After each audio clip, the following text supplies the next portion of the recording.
Automotive trend.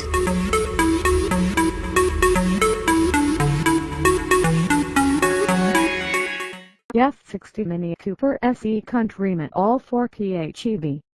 Electrification is a popular buzzword among automakers these days, which isn't much of a surprise considering regulators are pushing for more demanding emission standards. Look around and you'll find a selection of cars featuring an electric motor and battery integrated into their powertrains. Of the variety of systems, mild hybrid, range extender hybrid, etc., the plug-in hybrid has proven to be a logical compromise for most companies.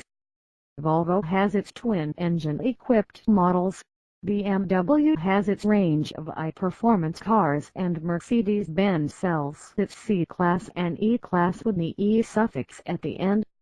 Another car maker that is embracing the technology is Mini. The F60 Mini Cooper SE Countryman All4 representing the tip of its electrification spear. The first for the British premium brand, the plug-in hybrid Countryman serves not only to showcase the technology that powers it, but also as a statement that an electrified Mini isn't compromised in its ability to thrill. Sounds promising.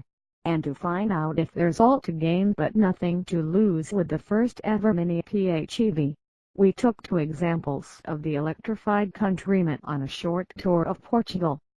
Upon first introduction, the Countryman PHEV isn't that much different in appearance from a regular model if you look at it head-on, aside from the yellow S emblem on the grille instead of a red one. Move around to the vehicle's flanks and things start to become more obvious, most noticeably the revised side scuttles. While one of them is purely decorative, the other on the left is where you'll find the Type 2 charging port for use with either a dedicated wall box or portable charger. More on that later. As is customary with the brand, the Mini electric logo on each scuttle depicts both the letter E and a power plug at the same time, a clever bit of design that I can appreciate. As for the rear, subtle cues include the same logo on the left side, while the yellow accent on the Cooper S badge mirrors the look at the front. Personally, I have no complaints about this plain Jane/Joe approach when it comes to the Countryman PHEV's styling. But for those who have need to be more outlandish, the number of visual options are available in other markets. It isn't any surprise that the interior remains remarkably similar either, albeit with some revisions here and there. For instance, the novel start switch is now finished yellow instead of red, while the tachometer has been replaced with an energy usage and power output gauge to reflect the car's greener credentials. Aside from these items, provisioning for the plug-in hybrid powertrain does result in some diminished practicality. For starters, the rear seats no longer slide forwards and back, they still recline, so if that's something you enjoy, sorry. Additionally, boot space has been reduced to 405 liters -45 liters in order to make room for the electric motor and the accompanying battery that juices it up. In relation, with the rear seats down, you now get 1,275 liters of storage room instead of 1,390 liters. Despite this, sitting in the rear wasn't an uncomfortable or cramped experience, at least for my 170 cm stature. All seats provided good back support, a generous seat base and ample amounts of legroom, which should be comfortable enough for most passengers. Even one of Mini's other novelties, the picnic bench, is retained here as well, should you find the time to use it. So far, it is established that the Countryman PHEV is only slightly less practical than a regular model, and that the looks aren't overly obtrusive, at least to this rider's eyes. Things start to get even more promising when you take a peek underneath the bodywork, where you'll find the same setup used in the BMW 225xe Active Tourer. At the front, you'll find a 1.5-liter turbocharged 3-cylinder petrol engine that serves up 134 HP at 4,400 RPM and 220 Nm of torque from 1,250 to 4,300 RPM. This is mated to a 6-speed Steptronic automatic transmission that directs drive to the front wheels. The electrification bit is the aforementioned electric motor mounted on the rear axle, which also has a part in the all-4 electric all-wheel drive system. The hybrid synchronous motor is rated at 87 HP and 165 Nm, driving the rear axle via a 2-stage single-speed transmission.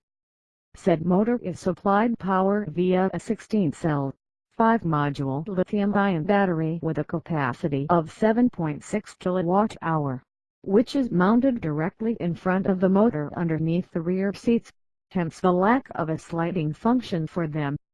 According to Mini, it takes just 2.5 hours to recharge the battery when plugged into a 3.6 kW wall box.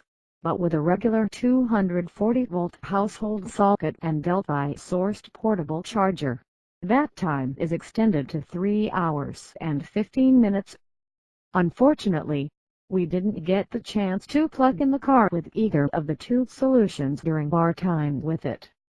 In total, the system outputs an impressive 221 HP and 385 Nm, which is not just more than the standard Cooper S model 192 HP and 280 Nm but also torquier than the hotter John Cooper Works Countryman 231 HP and 350 Nm. While the figures may suggest a plug-in hybrid model will come out top in the traditional 0 to 100 km/h sprint, it is actually a bit slower in practice, taking 6.8 seconds compared to the 6.5 seconds achieved in the John Cooper Works model.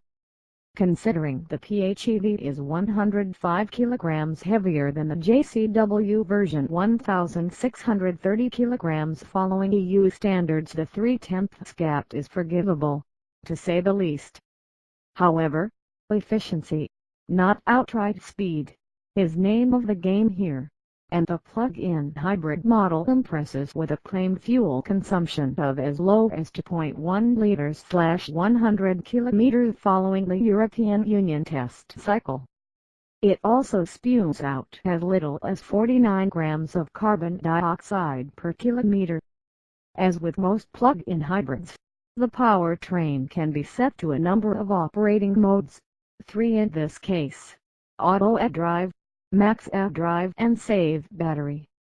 Cycling through each is done via a switch located just beside the bright yellow one used to start the car. On our drive, we set off silently in the car's default mode Auto Drive, where the immediacy of the electric motor overshadows the fact that the PHEV also weighs 200 kg more than the Cooper S 1,535 kg. That's a little over 1.7 tons, but the Countryman PHEV still accelerated with minimal fuss, all without the 3-pod coming into play. It is only when the speedometer exceeded 80 km/h did the engine come to life, and while the transition was rather seamless, the thumping of the 3-pot is still noticeable. Even so, it was possible for us to run on the electric motor alone as we got onto a highway. On our way towards coastal towns, we slipped the car into the save function so the starter generator maintained the battery's charged state above 90%, while the combustion engine worked full-time to keep the vehicle moving. Exiting the highway and hitting the twisty roads linking the towns, we switched back to Auto Drive and decided to be a little more adventurous with the right pedal and steering wheel. Make no mistake, this thing picks up speed rapidly, the punchy 3-cylinder and electric motor working in unison to slingshot us from corner to corner. The downside here is the added heft makes tackling those corners both thrilling and unnerving at the same time, with big weight shifts and body roll becoming very apparent. It isn't cumbersome per se, as the electric motor does well to step in on occasion to help maintain trajectory. However, one is constantly reminded that storming down winding roads in a 1.7-ton vehicle is cause for caution. Mini's staple of providing quick and very direct steering might make you forget the above, as direction changes are quite immediate for a vehicle this size. There is some degree of accuracy here, but the electrical assistance makes it lacking in feel. Of course, this can be remedied by rotating the dial near the gear lever to the left, whereby sport mode artificially weighs up the steering and the car turns in more responsively. In this mode, you'll also have to work with a more eager throttle response, so do take note of this. For the sake of experimenting, we tried relying on just electricity for the trip back to our overnight stay in the city. With some charge left in the battery, we put the powertrain in max F drive mode, which extended the zero-emission driving top speed to 125 km/h, which is more than enough for most highways barring unrestricted ones. Keep in mind that the battery offers up to 42 km of range, so if your destination exceeds that, you will have to depend on the combustion engine at some point. Put simply, it'd be wise to plan your journey accordingly to use the proper means of propulsion at the right time. Following the proper protocol, it's best to run on the combustion engine for long-distance journeys, and switching to electric-only mode when you enter an urban area. So we did. Cruising into the city, the experience is best described as uncanny, as the hum from the motor is the most audible thing when behind the wheel, just as when we first set off. The silence is only interrupted by engines in other vehicles, the occasional honk or two, and tire noise, but NVH levels remained at comfortable levels most of the time. Similarly, the ride is firm but compliant, with only the most crater-filled of roads creating any real disruption, although occasions where sudden jolts were felt were uncommon. As a starting point, the Countryman PHEV is an impressive achievement for the Mini brand. The plug-in hybrid powertrain not only delivers in terms of performance, but also when it comes to usability. With proper planning and consistent charging, it is possible to minimize the dependency on the combustion engine. However, should you need to go further, or find yourself without sufficient charge at any given time, there's always a guaranteed level of assurance. It may be slightly less practical than its non-hybrid siblings, but that feels like a minor setback in the grand scheme of things. Furthermore, it may not be as deft in the corners as its siblings, but if you wanted something to do that, what's wrong with the John Cooper Works model? There's plenty to gain by going down Mini's plug-in hybrid route, especially those looking for characteristic Mini driving fun but in a more sustainable, earth-friendly form. Sadly, you can't get away with these benefits scot-free, so you'll have to decide if it's worth losing out on a few things. Thank you for watching this video. See you next time.